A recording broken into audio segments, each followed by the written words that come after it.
اوعى غرورك في لحظة يصور لك ان النعم اللي انت فيها دي دايمة. الدوام والاستمرارية لله سبحانه وتعالى، غير كده في لحظة حياتك ممكن تتشقلب، بدل ما كنت فوق تبقى تحت، وبدل ما كنت تحت تبقى فوق.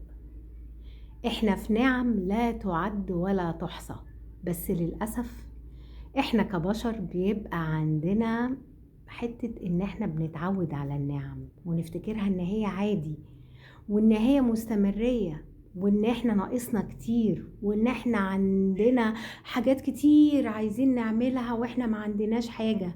مع العلم ان حتى النفس اللي داخل واللي خارج منك ده نعمة لا تقدر بثمن. احمدوا ربنا على النعم اللي عندكم، وافتكروا دايما ان اي نعمة ممكن تزول في لحظة، وافتكروا دايما ان اللي جاي مختلف عن اللي انت فيه وعن اللي راح. بقول الكلام ده ليه؟ لان انا كنت قاعدة مع ناس في لحظة حياتهم اتشقلبت، في ثانية كل حاجة اختلفت.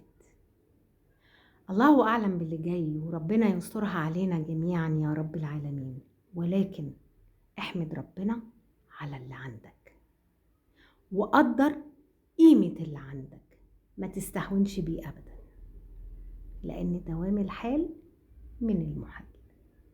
شكرا.